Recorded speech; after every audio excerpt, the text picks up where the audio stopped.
दोस्तों हाल ही में एमपॉक्स को, या जिसे पहले मंकी पॉक्स कहा जाता था, इसे WHO ने, वर्ल्ड हेल्थ ऑर्गेनाइजेशन ने public health emergency of international concern declare किया है। WHO जब भी ऐसा डिक्लेयर करता है तो समझ जाइए कि कोई ऐसी बीमारी आ गई है जो बहुत ही अनयूजुअल है, सीरियस है, सडनली सामने आई है और पब्लिक हेल्थ को बड़े पैमाने पर प्रभावित कर रही है, बियॉन्ड नेशनल बाउंड्रीज इंटरनेशनली फैल रही है, जिसमें इंटरनेशनल एक्शन लेना बहुत ज़रूरी है।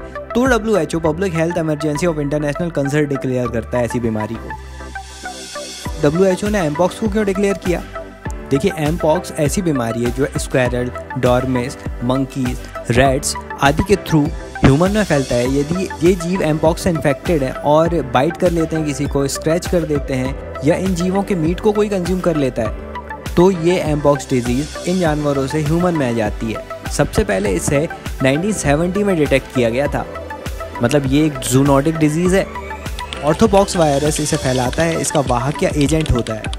ये पॉक्स वायरस के कारण होता है, जो ओवल शेप्ड होता है। इसमें डबल स्ट्रैंडेड DNA नहीं पाया जाता। इसमें शरीर में चकत्ते पड़ जाना, रैसेस आना, बम्प्स आ जाना आदि के द्वारा इसके प्रभाव स्किन में दिखने लगते हैं। अब इस एमपॉक्स वायरस के 2 स्ट्रेन्स देखने मिले हैं। पहला क्लैड 1, ये ज़्यादा खतरनाक होता है, जिसमें मोर्टेलिटी रेट 3 to 6% होता है। ये छोटे छोटे यंग बच्चों में होता है और ऐसे व्यक्तियों को ज़्यादा प्रभावित करता है जिनका इम्यून सिस्टम स्ट्रॉन्ग नहीं है। एमपॉक्स का दूसरा स्ट्रेन है क्लेड 2, ये थोड़ा कम डेंजरस है, जिसका फर्टिलिटी रेट 0.1% है। अब एमपॉक्स रोग एक से दूसरे व्यक्ति में सेक्सुअल कांटेक्ट के माध्यम से बॉडी में उपस्थित जो फ्लूइड्स हैं, जैसे ब्लड आदि के एक्सपोजर पर यह व्यक्ति को इन्फेक्ट कर देता है। अब इसका इंक्यूबेशन पीरियड 5 से 21 दिन तक का लंबा इंक्यूबेशन पीरियड रहता है।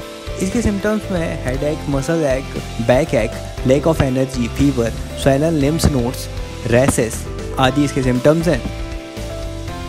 अब एमपॉक्स का ट्रीटमेंट क्या है? तो इस पर्टिकुलर डिजीज़ के लिए कोई मेडिसिन नहीं बनी है, लेकिन कुछ एंटीवायरल ड्रग्स के थ्रू इन्हें ट्रीट किया जा रहा है। हालांकि WHO की स्ट्रेटेजी के अनुसार इसकी वैक्सीन उपस्थित है। इसमें JYNNEOS वैक्सीन, ACAM 2000 वैक्सीन आदि उपस्थित तो है, लेकिन इनकी एफिशिएंसी उतनी अच्छी नहीं है और एफिशिएंसी के साथ इसकी अवेलेबिलिटी भी उतनी ज़्यादा नहीं है। तो पहले से ही सतर्क रहकर, पहले से इसे क्योर करके अच्छे से इससे निपटा जा सकता है। तो ये सारी बातें थी एमपॉक्स डिजीज़ के बारे में। वीडियो इन्फॉर्मेटिव है, ज़्यादा से ज़्यादा शेयर करो। If you want to see more informative videos like this, please subscribe this channel. Thank you.